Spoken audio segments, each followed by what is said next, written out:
Stop messing around, stop fooling around, stop delaying, stop procrastinating. Get up, get out, get it done. Everything is possible, nothing is a problem, and anything can be overcome. I just get my ass up out of bed, I get my shit together, and I get out and I start the fight. And that will transform you from a mere mortal into a superhuman being.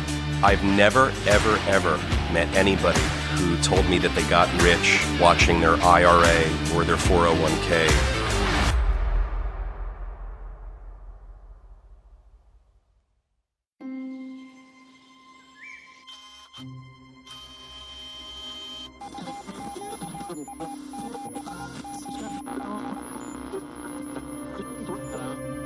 Welcome, Peter. How's it going? George, I'm so happy. Happy summer. It's nice out. I don't know. It is. It just helps me keep my mind off of the fights that go on every day. Oh my gosh. Yeah, seriously. I mean, as you know, I'm a delicate flower. So, you're a delicate flower.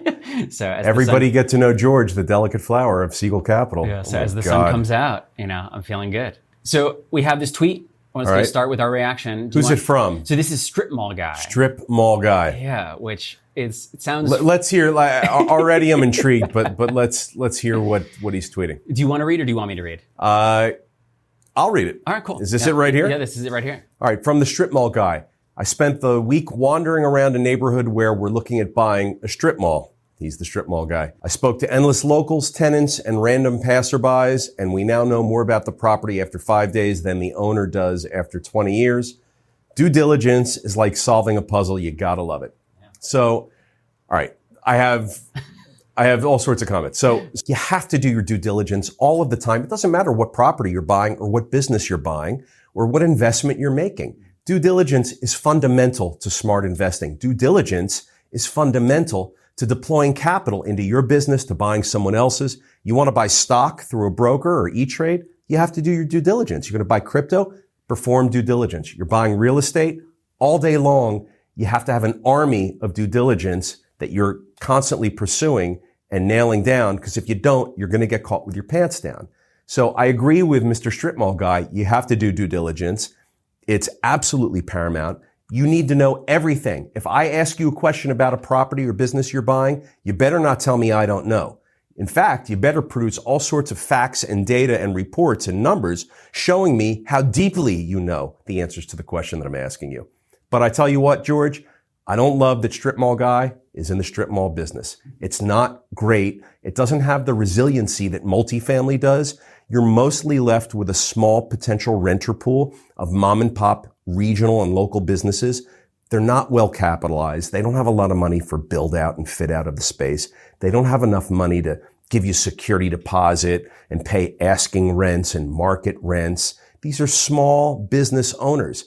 They just need the money to run their business. They could be out of business in a year or 6 months or 2 years, whatever it is. You're looking for credit-worthy, credit-rated tenants to come into your space and put up lots of money as security, a line of credit. They want certain things in a build out. They're going to have to build it out, or maybe you provide a vanilla box and they do the finishes and fixtures. That's typical, but they have to have the money to do it. Small mom and pop local and regional operators don't really have the money for this kind of stuff all the time. And we're talking about 1,000 and 1,500 and 2,000 square foot spaces, because strip malls are really a bunch of smaller spaces with like one anchor or two anchor tenants on either end, whatever you have. But it's not like these are 10,000 and 50,000 square foot spaces that you're getting credit rated and national tenants to move into. You're talking about shoe repair, nail salons, hair salons, maybe a franchise or two. Look, I love all these businesses. Small business is what makes the world go round, but they have to have money in order to open up in your building. And a lot of these smaller operators just don't have the capital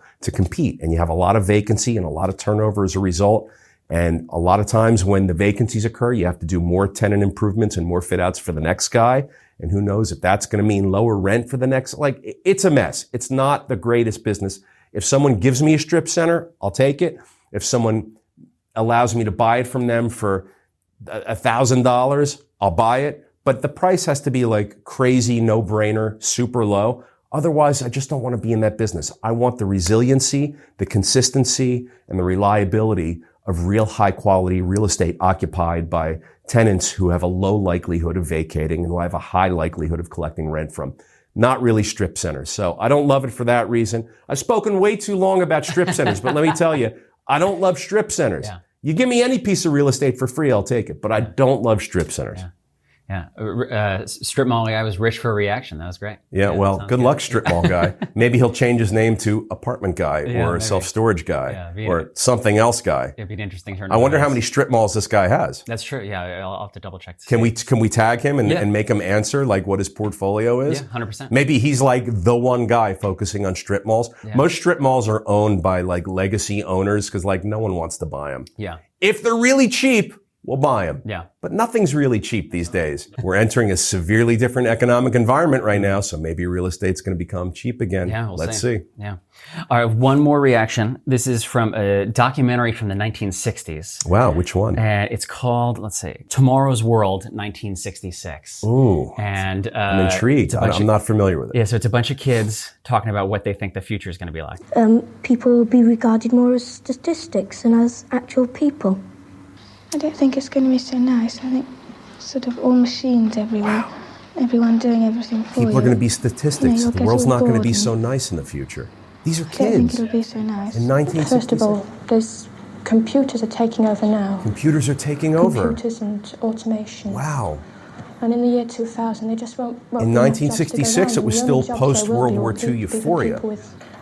You know, computers and machinery was new. Manufacturing jobs were plentiful. All sorts of jobs were plentiful. There just aren't going to be jobs for them to have. Wow, there's not going to be jobs for them to have because of computers. Yeah. These were kids in 1966 that said all of this. It's not going to be a nice world. Computers are going to take over. Computers are already starting to come into our world. In 1966, she's saying crazy. that. Yeah. People are regarded as statistics. What kid could say that? Yeah. This is amazing. I know. Yeah. People are regarded as, well, look, back then in 66, people were regarded as statistics. And you know what happened in 76 and 86 and 96 and every decade thereafter? People continued to be regarded as statistics.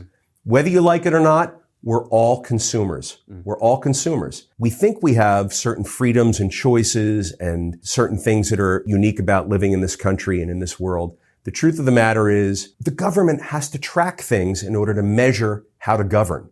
So I don't really mind the statistical part of what this kid is saying about how we're all regarded instead of people as statistics. Yeah. I mean, I think you have to have a way of measuring things. You have to have a way of measuring incomes so that you can tax. You have to have a revenue and taxation system that works in our country. You have to have a voting system that works. You have to be able to measure and count and bifurcate people. Look, our government is the most divisive institution there is because it's always putting people into boxes, right? Statistics, right? Where it's making each one of us a stat. Yeah. But the truth is they have to do it because people want benefits. They want the benefits of their government. They want the benefits of their tax dollars. They need benefits of money and tax refunds and all the things that we get or that we need or we're asking for as citizens here. There has to be a way to measure and know who gets what. And who has to pay what, who receives what. No one ever wants to feel like they're statistic, but I really feel for this young kid who's identified he must be 8 or 9 or 10 years old, that people are being regarded as statistics. I mean, it must have hurt him so much. I wonder where this kid is now. I'd love to find out and see how they feel about it. I don't mind the statistics part. Let's talk about the AI and the computers. 1966, and we're talking about, at this point, it's 50 years ago, right? That's the part that jumped out at me. So it's incredible. They're perceiving computers as a threat to society back in 1966. Have computers been a threat, or have they enabled us to achieve and do so many great things? Have they allowed our society to flourish? We get information immediately. We're all connected to each other. Business happens so much faster than it ever has happened before. We can reach new customers that we never could have reached before, all because of computers. Cell phones, we're able to communicate so much more quickly and effectively than we ever have before. So look, there's two sides to every coin.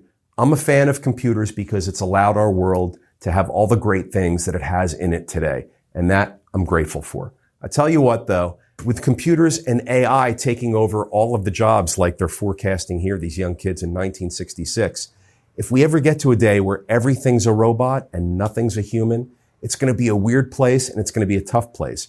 We need to make money. We need to show up and go to work every day and bring home paychecks to feed our family and house our families. So we could either work for the companies that are making all the computers one day. I think maybe that's where this is all headed. Or we're going to have some real big societal and economic issues that we're going to have to deal with. This is a really touching piece that you've played for me. And I can't believe that we just watched 3 or 4 kids talk about how they see the world in the future. And here we are. And it's everything that they predicted back in 1966. And they're not adults, they're kids. Where did they get that from? Did they feel it on a cellular level? Did they, how do kids know? They weren't teaching computers in school. Right, yeah, I know. I mean, the computers in 1966 were the sizes of buildings. They weren't home computers. They weren't accessible to consumers. So it's amazing that these kids were able to pick that out and talk about that in this video. Great stuff, man. All right, well, want to head over to the table? Thanks, George. Thanks, everybody. These are, a little elegant. NASA space pen. There's a whole story that NASA spent like millions of dollars developing that pen, and the Russians used a pencil. I don't know if that's true. The Russians used a pencil in outer space? Yeah, like that's the... And therefore, why spend the millions developing a pen? That was the joke, yeah. Sounds like it could be true. But I benefited from those millions of dollars because that pen is that's one of my favorite pens. It's so good. You mentioned brass, the last podcast about using brass fixtures in apartments. And brass pen. Yeah, well, and I came across that brass is like cleansing, or not cleansing, but it's like toxic to cells. And so over 24 hours, it cleans itself. So it's like an antibacterial thing. I knew that. Yeah, so that's kind of cool too. So yeah, look at that. Fun facts with George. Brass. We're going in the science direction today. Cleans itself. Yeah. What do you want to start with today? How do we want to get into this today? I've heard a lot of people in the past couple of weeks continue to talk to me about investing, how to invest, what to look for when investing. I get that question a lot anyway, but the past couple of weeks it's been, like people are coming out of the woodwork saying, I have all these numbers that I got from the seller. What do I do? Right, yeah. And it brings me back to investing is based on fundamental principles, like a baseball bat swing, like anything in sports, like anything in the world. Yeah. There's fundamentals, and there's a right way and a wrong way to invest. The right way is you have to invest with a perspective that takes into account global, macro, micro issues. You have to do a lot of due diligence and ask the right questions and analyze the data. You can't just invest without doing that stuff. That's the right way, is to invest while performing lots of due diligence and looking at balance sheets and cash flow statements and considering debt markets and equity capital markets and all of this stuff. I mean, you really have to know what you're doing. If you don't, find an expert, put your money with that person and let them invest with you or for you even. Yeah. But the wrong way to invest is just to put capital into things without really knowing what the documents say, without really knowing what the balance sheet is, without really knowing what the sources and uses of funds is going to be, without really knowing what past trailing years of sales revenue has been and what the future projections are and where the market's headed, all that stuff. I can't say it enough, and I pound the table. You have to know how to invest. It's like doing anything. You guys have to learn basic fundamental investment principles. There's a checklist of things. Follow the checklist.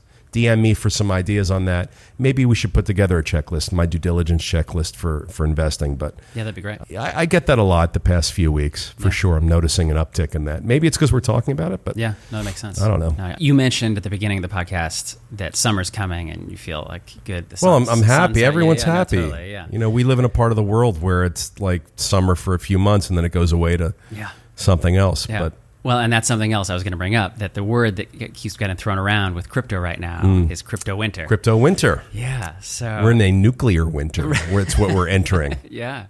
Seriously. I mean, like, not just with crypto. Crypto is more volatile than other asset types. So it's got the perception that it's more wintry than other asset types. But let me tell you, shit is wintry everywhere with everything right now. And it's going to be for a couple of years. So buckle your seatbelts and put on your mittens because it's going to be cold and long and bumpy. I promise. Yeah, that's what I was going to ask is, like, do you view this specifically with crypto, but I guess with everything too, as just a correction, or is this a longer term problem that you think crypto is revealing itself? So every asset class in its younger infancy stages has to go through more volatile cycles. What we're seeing right now is we're seeing confirmation that crypto is very correlated to what's happening in the rest of the world. And as interest rates are going up, people are withdrawing cash. They're going to more cash. They're selling assets. and they're going to higher cash positions. So all asset classes are experiencing a price readjustment. Now, the level and depth of the price readjustment is going to be what we're all in for the next couple of years. Crypto has in the past lost 80 or 90% of its value entering the last bear market it went into. I think we're going to see that now. In fact, in some cryptocurrencies and assets, we have seen that. Bitcoin was at 65. It's at like 20,000 now. So it's getting there. That's already 66% right there. So, another little blip of a drop, and it's 75, 80, 85% less of what it was at its peak. And some other crypto assets are there as well. So crypto's more volatile. It's a younger asset. It's more sensitive to swings in other markets as the treasury rates go up, as interest rates go up, as people convert to cash. Crypto is going to have way more of a beta, right? Beta is the correlation to the other market conditions that are happening. It's going to have way more of a beta than, say, multifamily. Multifamily is really resilient and stable by comparison to crypto because every month that goes by, rent checks come in. People need a place to live. They're going to give up their apartment or their house last. They're going to give up their cryptocurrency first.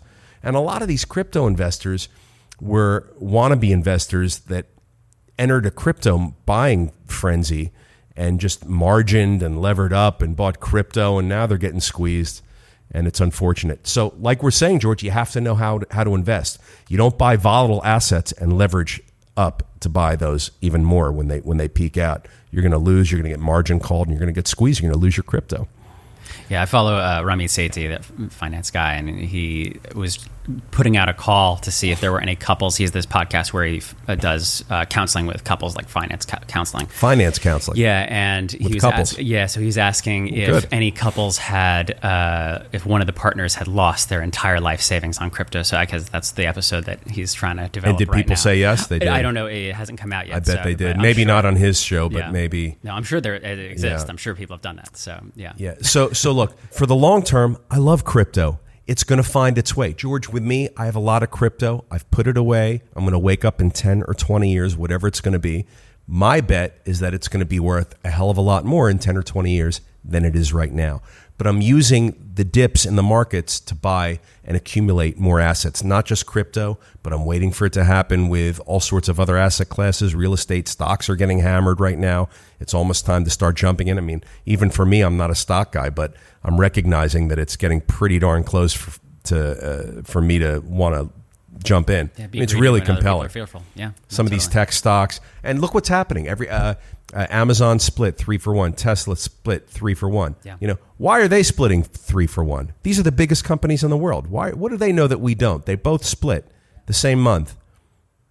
Because they want their share price to be less expensive, so that the common investor, that means uneducated investor, thinks that they can afford more of their shares and they'll buy more. You're more likely to buy something if it's $100 than if it's $300 or $400.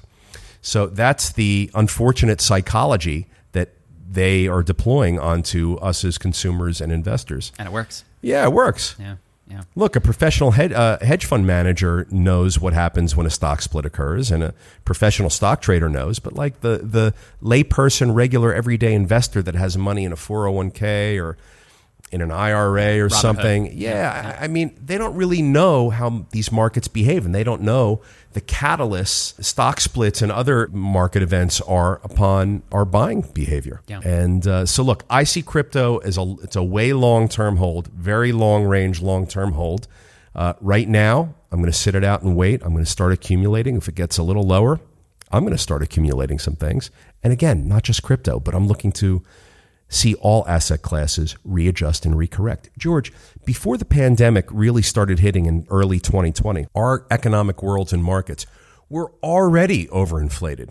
Already. So if we price adjust or correct or crash, pick your word, back to the levels of late 2019, we're still overheated. We have to go even further, back to levels that are maybe from years 2013, 14, 15, and see what asset prices and earnings and profits were back in those years, because things were really hot and overheated in 2019. The pandemic came and just threw a kick in our ass. Right. Supply chain issues, printed all the money, inflation. So prices started going crazy and everyone's making a lot of money and there's all this money in the bathtub floating around that we never had before.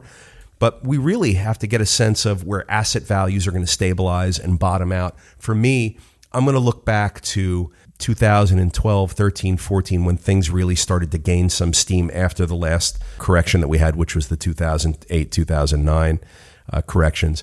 And I'm going to look to peg asset values now to those years. Mm-hmm. And I think for me, that's what I'm comfortable with. You guys all have to be comfortable with your own evaluations. And where do you think prices for assets should be? Mm-hmm. I mean, it can't just be a random number. It can't just be like a gut feeling. You have to really try and base it off of data and facts. Another thing that I'm repeating is we were talking about how to be a good investor and to invest correctly. You have to look at numbers and facts and data. So the data that I'm going to look at is to see where asset prices were maybe about 7, 8, 9 years ago. I'm sensing that it's going to be probably 8 quarters, maybe 10 quarters of a nuclear winter, and it's going to be a tough time, and asset prices are going to be low, and people that are over levered are going to get squeezed.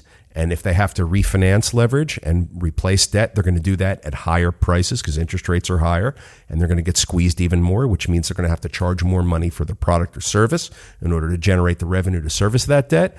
I'm being long-winded, but there's a point, I promise you. And if they have to charge more money for the product or service, maybe that's okay because there's an inflationary environment, or maybe it's not, and the consumers and the marketplace are going to bitch slap your product and service across the face because you're just not a good value anymore, so they're just not going to buy your product or service.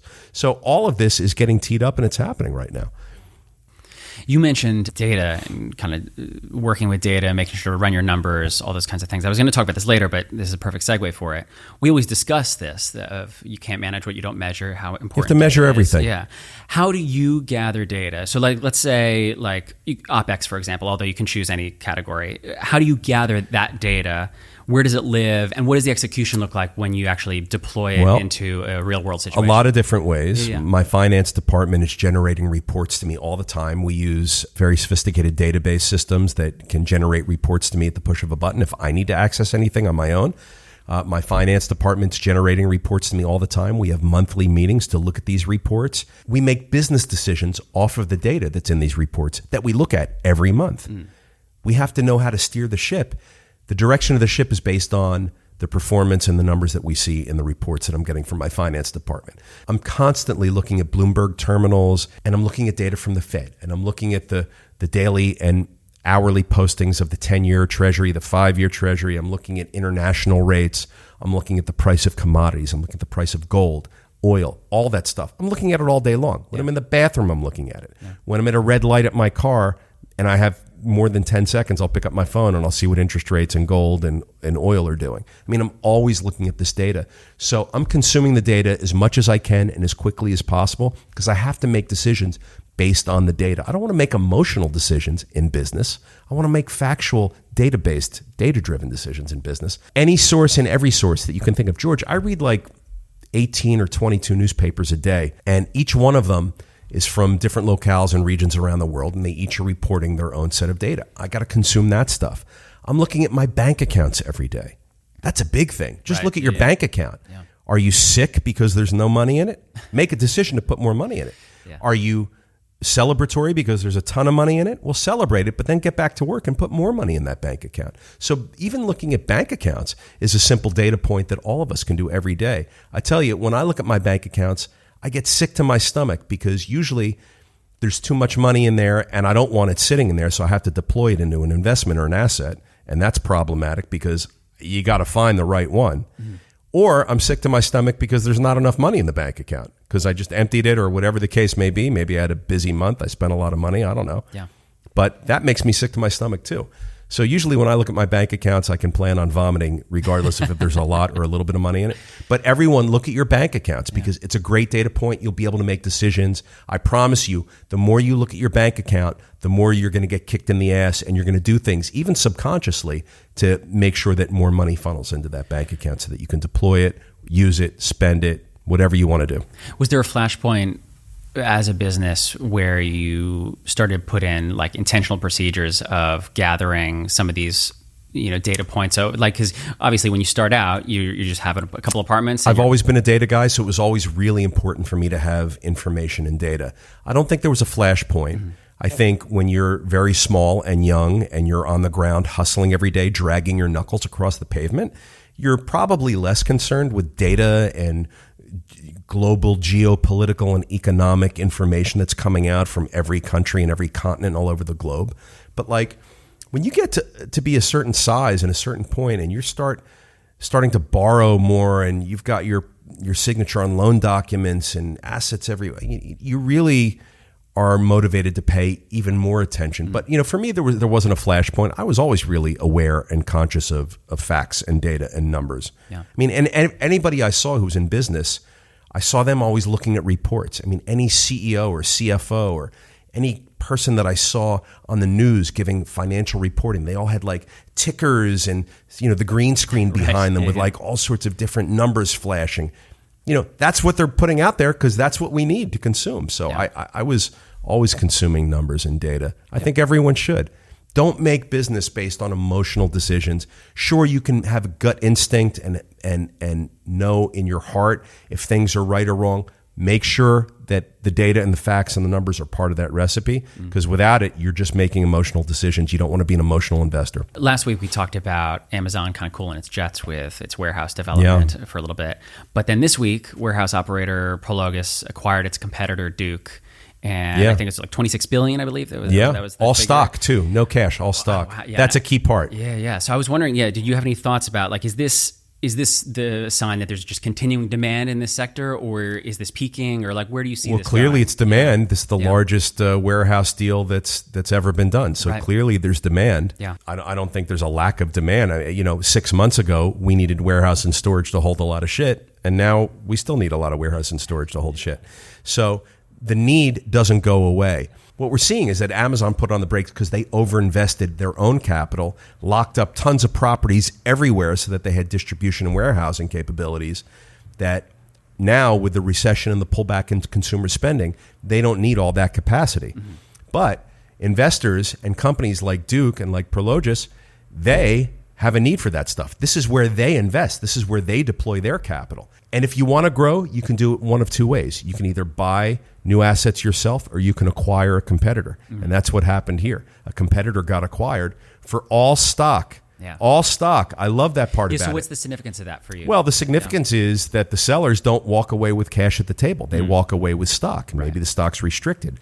Maybe the stock is, I don't know the terms of the stock that they got. Yeah. But then they now have to turn around and go sell stock. Right. And we're in a market where prices of stocks and other assets are crashing. Mm-hmm. So they got paid $26 billion today, and literally tomorrow, if there's a big market swing, it could be worth $25 billion. Yeah, man. Because they got paid in stock, not in dollars. Yeah. This is where holding dollars starts to become more valuable. Because if they got paid $26 billion today, tomorrow if the stock market crashes, they still have $26 billion in cash if that were to have been the transaction that occurred. Yeah. But they don't. They have $26 billion in stock. So they're betting on the expertise and the execution of their buyer, which is a different transaction than a buyer just paying a seller in cash. They're still married together and tied together. Yeah, I think there's a lot of demand. Yeah, I think the sector's really strong. Yes, I think asset prices are very high. Look, if you want to be the biggest, you have to acquire your competitors. That's what happened here. It was bound to happen. We'll see. I'm sure Prologis has a lot of debt on their books. I mean, they have for the past 10 or 12 years. They've been sort of in and out of different sort of problems with levels of debt and cash flow and being sustainable. But they pulled this off. Yeah, and they control a lot of property now. Netflix recently placed a bid on it's a 289 acre that we're both very familiar with. I love that. It's our backyard. Yeah, it's our backyard. Fort Monmouth. But so if anyone's not familiar, 289 acres, former fort of the military. Smack in the middle of upper middle class suburbia. Median incomes are high, home prices are high, great school systems around. The likelihood of finding a great employee pool in this neighborhood, very high. Close to New York, close to Philly, Regionally, it's a very densely populated area. Transportation and access are tops. School systems are great. There's lots of goods and services. Route 35, Route 36 is right there. So all the things that you need as a consumer or a business are all right there. Yeah. So it's very exciting. Yeah, I was going to say, you're not in the film business that I know of. I mean, unless there's a secret that you're keeping from. I will discuss that with you another day. Okay, sounds good. But it made me wonder, when a large player like Netflix moves into a local sector like this, are there opportunities that you're looking for or sensitive to? Like, what does that look like for you? George, follow the jobs. When companies, big companies, move into an area, they bring a bunch of things with them. They bring money, they bring capital, they bring people, they bring jobs, and they bring a lot of consumption of a lot of goods and services. Yeah. So if Netflix or anybody else who's like that is going to move into Fort Monmouth, almost 300 acres in the middle of a densely populated, high-income, high-property value area, they're going to need lunch for a bunch of employees. Now, I'm not saying we don't have lunch places nearby Fort Monmouth. We do, but you can now plan on the market for midday lunches going higher. Totally. They're going to need automobiles, infrastructure, service, construction. They're going to need maintenance. They're going to need cleaning. They're going to need everything you can imagine they're going to need. And that need's going to be filled by existing businesses already nearby. And some opportunities are going to be available for new businesses to open up just to serve this new market that now exists, with Fort Monmouth being built out and occupied with, I'm sure it's going to be thousands of employees. Yeah. These employees have to come from somewhere. And they're going to come from out of the region. They're going to move to the area. They're going to need housing. So if you're in the multifamily business and you have apartments nearby, you'll be able to provide housing to the people that are going to be employed at the perhaps Netflix Fort Monmouth campus. In our business of multifamily apartments, I follow the jobs. Follow the jobs, follow the companies. Oh, speaking of follow the companies, do you see who else is moving to Texas? Oh, Caterpillar. Caterpillar. Right? Yeah. Leaving Chicago suburbs, leaving Illinois, moving down to Texas. They've been in Illinois for... It was like 55 years, something like that. It was really forever. I don't know. Longer than since I've ever even known about them. They've been in Illinois. And the company, Caterpillar, is 100 years old. I mean, this is like a blue chip, grandfather type of company, right? In our country, Caterpillar, right? Earth moving construction. It's like important name. Yeah, that, and Boeing also recently, right? Moving to Texas. Yeah. So why is everybody moving to Texas? I heard the Caterpillar said, yeah, we just felt it was the right move, had nothing to do with leaving Illinois, a blue state, and going to Texas, a red state. They didn't get into that. They even said incentives weren't part of it or something. Yeah, they said incentives weren't part of it. Yeah. But let me tell you, you don't pull off a multi-billion-dollar move like that unless you're incentivized to. Yeah, and it's a real slap in the face for Illinois, who's trying to come back like California and New York and these blue states. They're trying to come back and incentivize and motivate businesses and companies to locate in their state borders. They want their people to be employed, not Texas people to be employed. But you know what happened to Illinois? Texas is now going to get all the employees. All those employees are going to need places to live. Thankfully, we're in the business of multifamily down there, so I'm happy about that. All those jobs are going to go to Texas again, and all those employees are going to need goods and services. They're going to buy from all the businesses down there. See you later, Illinois. I mean, it's a problem, and it's happening everywhere. Companies are leaving New York, California, Illinois. I mean, those are the three obvious big ones. Yeah, and this has been happening for a long time, specifically with LA and New York. Most of those industries have just completely shifted and moved. Caterpillar employs tens of thousands of people, but they weren't in Illinois. The significant minority was in Illinois because it was a corporate headquarters, so it was probably like a few hundred. Yeah. But even still, you don't want to lose a few hundred people. I mean, that's totally a town. That's like kids getting yanked out of school, houses getting onto the market at a intricate, challenging time. People are going to put houses on the market. Maybe Caterpillar will help in their relocation and the assistance of mortgages and selling the homes so that people don't take a bath. But look, if you're a state, you want companies and jobs to come into your state. You don't want them to go out. It doesn't matter if it's 300 or 30,000. You want to get those jobs coming in. That's your rateable base. That's your revenue base. That's your taxable revenue right there. So, I don't know what Illinois did or didn't do to allow this to happen, but bad on you, Illinois. I think it's also what Texas is doing. I mean, the environment that Texas has kind of created or facilitated is obviously drawing a lot of these, Texas is, I find so interesting because most of the time Texas is really a red state. It's a red-leaning state. Yeah. You've got Austin, which is the bluest thing going on down there. And it's so funny because Austin behaves like its own blue state. And the rest of Texas is like, red Texas. But Austin is like this blue ocean in the middle of this otherwise red state. I find that to be so interesting. There's a Manhattan element there that happens too. Where unbelievable. If in New York, as soon as you leave the city, it's all red. Well, the more urban areas are, the more liberal they tend to be, and the more rural, the more conservative, obviously. So I just find it fascinating because Austin's not even the biggest city. Dallas, Houston, they're bigger than Austin, but they're red. So the coexistence of all of that, I always find really interesting. Well, but I think also because it's so large, I think that's what's fascinating about California is that it is so large and yet it seems pretty monolithic politically, and that's intense as opposed to Texas. It would make sense that people would believe different things because it's such a large geographic space. Yep. I keep reading more about the housing bubble that people are expecting to have happen in Austin. Yeah. And we'll see. I think there's no argument that housing prices got very overinflated and year-over-year numbers were like 20 and 30% the past few years. Completely unsustainable, right? That has to level out and stable out. George, there was a time not long ago, just like a few years ago, where the normal thing for the past 20 years was like, let me just get 3%, 4%. God, if 5% increase in values and in rents and in housing prices happened every year, we were all ringing the bell, right? If you owned a home and your house increased 5% a year, in 5 years it went up 25% in value. If rents go up 3% a year, in 5 years, your rent roll is 15% higher. That means you're adding value just from rent lift, right? And it was 3, 4, 5%. That was like all we were looking for. Then we got like double digits, 20%, 25%, 18%, 30% in Texas. Yeah, supply and demand, man. Holy shit. Yeah. Double digits when 3 to 5% was what we were happy to get. And then it went to double digits like that. So George, it's going to revert back to low to middle single digit growth in these markets. So Texas is definitely going to have a correction. Interesting what's happening there. All of those markets, Houston and Dallas are the biggest rental markets in the country. Austin, it's a smaller city than Houston and Dallas, but Austin's a very big rental population there.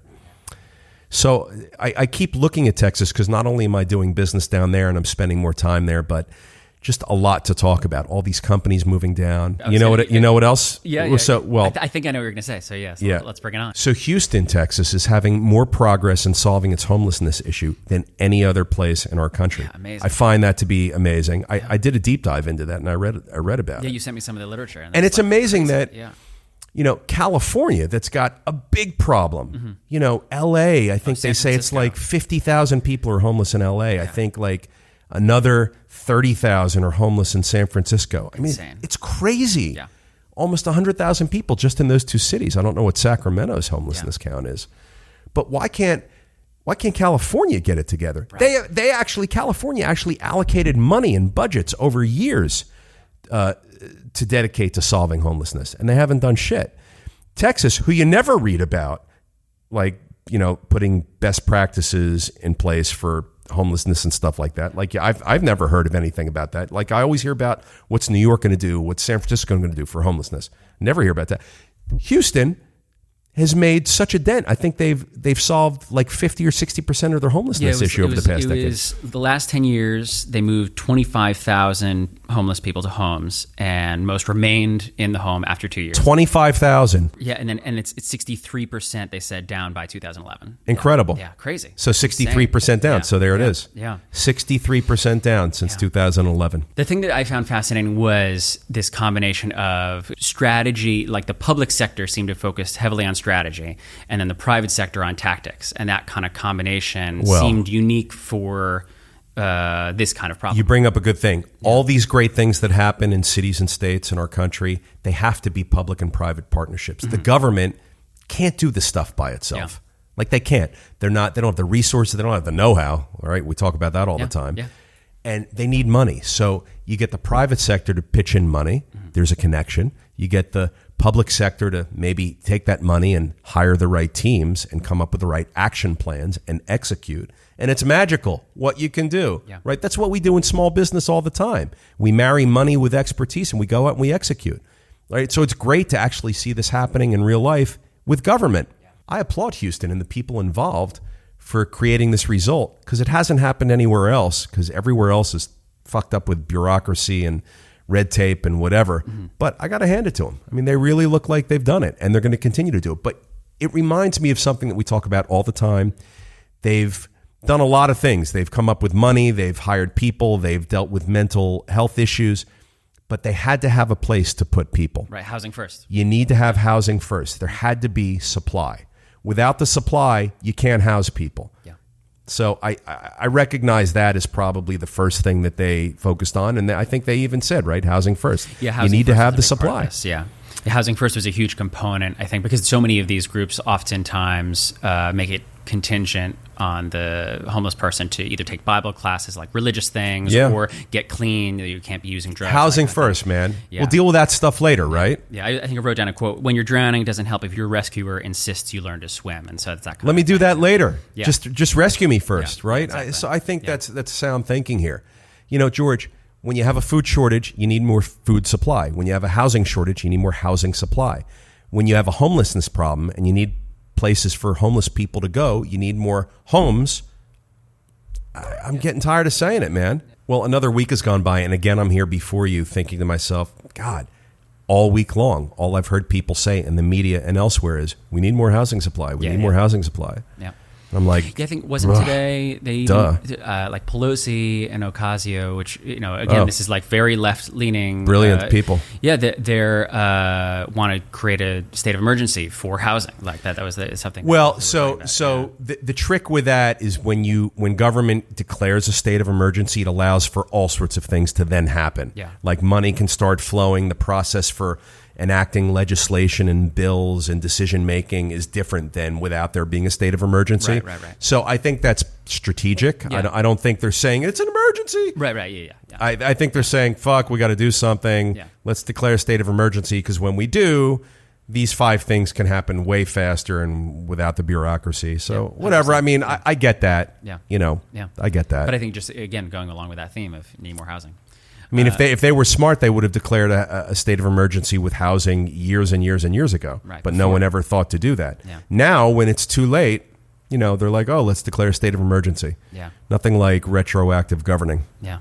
It's also interesting that this Houston story contrasts so heavily with San Francisco. Did you read that Atlantic piece by Nellie? I think it's Nellie Bowles. I didn't. I'll send it to you, but it's like, it's so dark. Well, San Francisco is so scary. I had dear friends of mine at my house who are from San Francisco. They were with me last week, and we talked a lot about this. Yeah. And I said, guys, is it really as bad as we all are reading about, or is it just like being dramatized? Like, what's the story? And they both looked at me, and these are liberal people, and they were like, Peter, it's bad. Yeah. There's homelessness everywhere. There's people are defecating in the streets. Yeah. They're living under overpasses. There's it's bad. Yeah, dying in the streets is what I saw. Dying in the streets. A lot of people just lying in the streets. It's horrible. Yeah. And San Francisco's just they can't seem to do anything about it. Yeah. It's like lawless. It's like we're not going to arrest you if you go into a store and rob the store. And it's even trickier with that because it's not that they're just not arresting people, it's that they're not prosecuting people. So why would you arrest somebody if you're not going to prosecute them? You can't have a lawless San Francisco is the closest thing we have to lawlessness anywhere in this country. And it's crazy, and they think it's okay. Yeah. Well, we'll see after the recall. We'll see if things shift around. They think it's change, okay. Nothing's changed, but it's always been like that. It's always been like the bastion of this progressive thinking. I love progressive thinking, but it's got to work. I mean, at some point, when shit doesn't work, it doesn't matter that it's progressive. You have to say it's not working. No, I think that's the thing that this author, Nellie Bowles, who wrote the article about San Francisco, she's very, I would not describe her in any way as a conservative.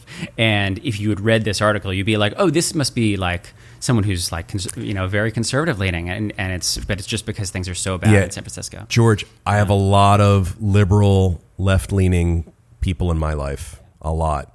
Between the artists and the musicians and the teachers and just all these people who are important to me and close to me, who I spend a lot of time with and we talk, family members. I got to tell you, it seems like every one of them has hit their limit, and they're all like, man, I'm liberal, but this shit's way out of control. You know, and I'm not picking on liberalism. I'm just saying, like, totally. If they were conservative and they were like fed up with being conservative, I call it out too. Right, I'm not picking sides. I'm just happening to notice that I'm seeing it a lot. Yeah, well, I think what I'm noticing are politicians that are on the quote unquote left are actually not being progressive. They're not actually they're not actually seeking innovation or growth. They're actually being conservative, but within the spectrum of a left leaning ideology. And so now you have two conservative parties, and that's where it's two conservative. Right. Yeah. George, when I first met you, I had you pegged for a liberal guy. Has spending more time with me pulled you more into the center? I would imagine so. Yeah, I think I'm always kind of in flux. I think I grew up probably leaning conservative, growing up kind of a more religious background, and then I went to art school and lived in the city, and that probably shifted me way to the left. And so I think there's always things are always in flux. Yeah. All right. Well, I'm glad that you're in flux, buddy. Last thing that I have to bring up is you've brought up building the city before when we talk about consolidation of assets. And that phrase always kind of stuck out to me. What does it mean to build the city? How can owners and operators use that framework to gain success on their own? So, good question. A couple of things that I've done recently. I now own a plumbing company. Why do I own a plumbing company? For a couple of reasons. Number one, I think it's going to be a great business. I think the amount of people going into the plumbing and electric and HVAC and carpentry trades is getting lower and lower. Everybody is seemingly 45 years or older who's already in those trades. So they're sort of aging out. And you can't get a plumber or electrician when you need one. And I think the day is going to come soon where they're going to be charging us $1,000 or more an hour to come fix a toilet or a leak in the sink. Watch, mark my words. So I got into the business for that reason, but I also got into the business because I own real estate. My real estate needs the services of plumbers. So now I've got a plumbing company that can service my real estate. My real estate will pay for it, but there's synergies there. Right. And when you say build a city, that to me is an example of how I do it. Another example of how I do it is I don't buy a building in California, a building in Texas, a building in Maine, a building in New York, a building in Florida, and I'm like all over the place in all these different locales and all these different markets with all these different customer bases. I buy a building in one spot, and then I buy as many as I can around that same spot. Look, I've already done the due diligence, the hard work, the heavy lift for the first property. I've already signed off on it. I've already given it my vote of approval for the one property that I already have. Now, I'm just going to add to it as much as possible because running one property is the same as running 10. It's the same as running 1,000. So I'm going to minimize my travel time and my inefficiencies by clustering them. And so I'm building my city that way. Another way that I build my city out, George, is that all this real estate that I own and manage and operate, they all need landscaping services. They need to have the grass cut. They need to have snow removal in the wintertime. So I own a landscaping company. My landscaping company has the contracts for all of the properties. Now, if they're paying a fair market price, they're not getting a discount because it's my real estate paying my landscaping company. So it's fair, it's reasonable.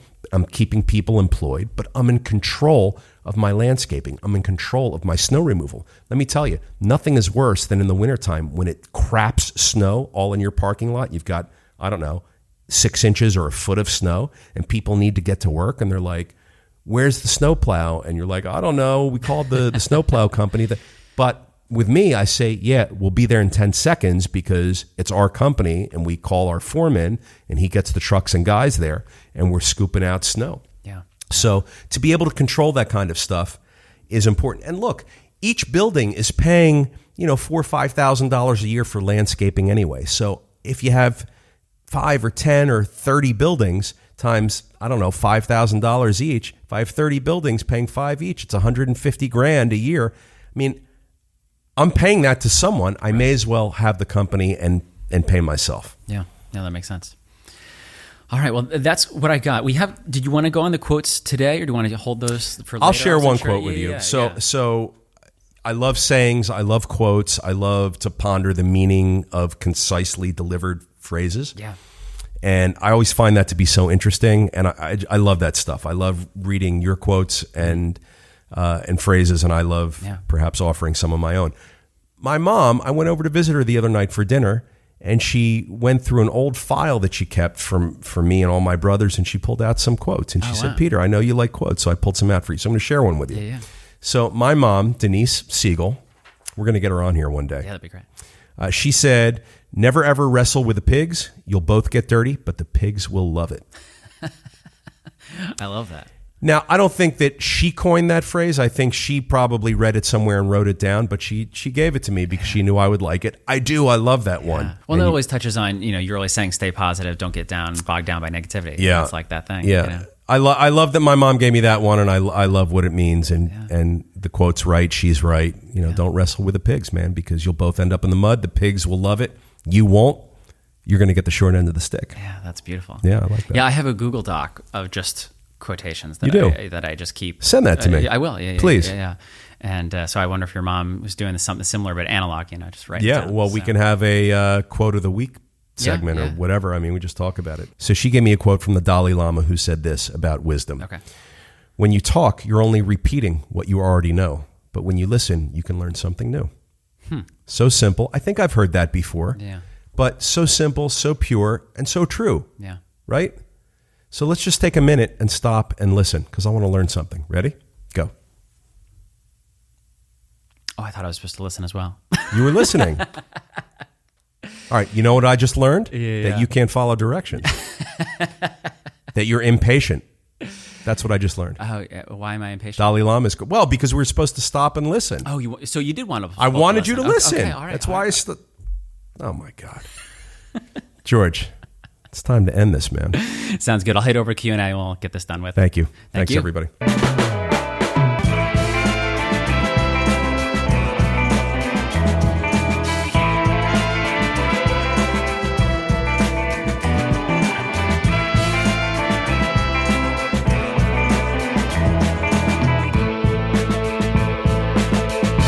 All right, Peter, I got a Q&A for you.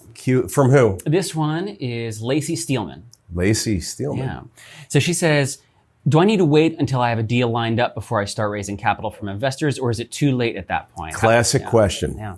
Do you have a fund and a pool of capital sitting there ready to be deployed, or do you get the deal first? George, I get this question all the time. Here's the answer. Go get the deal. Okay. Go get the deal first, Lacey. If you get the deal first and it's a good deal, the money will come so fast. There's so much demand from investors for great deals. If you get the deal first, you'll always get the money if it's a great deal. If it's not a great deal, the market's going to slap you in the face and reject you. And it's going to say, hey, I don't love something about the deal or everything about the deal. I don't love the sponsor. I don't love the location. I don't love the revenue. I don't love the return, whatever it is. If it's a great deal, you're going to get it funded. If it's not a great deal, you're just not going to get it funded. And then you have to offer great investment terms to your partners who are going to fund it. Absolutely get the deal first. Don't spend your time getting a whole bunch of money together for a deal that you don't have. Your money's going to be impatient. They're going to ask, have you deployed it yet? They're going to ask what you have in the pipeline. They're going to ask how much you're paying them while their money is sitting there in the bank account that they funded into that you control, but yet you haven't deployed that money out into the investment yet. You have to pay your investors. The clock's ticking. You don't want to be under pressure to deploy capital because you have a ticking clock. You're going to make poor investment decisions. It never goes well. Don't do it. Get the deal first, fund the deal second. Look, it's an imperfect world. A lot of times it all happens at the same time. We're scrambling. We get the deal, and as we're locking it up, we're lining up the investors. And as we're signing the contracts and putting down deposits, we're getting money in. It's crazy, but this is what we signed up for as entrepreneurs.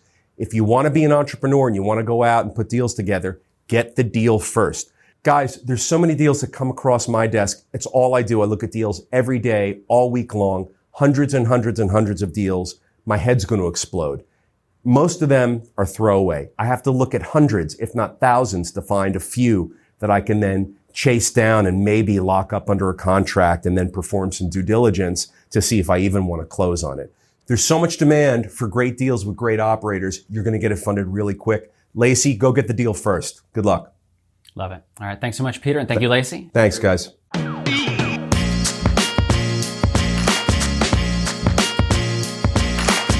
If you like what you just heard, you can subscribe to The Daily Cash Flow on iTunes or wherever you listen to podcasts. And we'd love it if you left us a review. You can follow us on Twitter and Facebook at SiegelCap and on Instagram at Siegel.cap. As always, if you're an accredited investor, go to SiegelCapital.com and take our survey to see if you qualify to take part in one of our apartment building deals. That's SIEGEL Capital.com.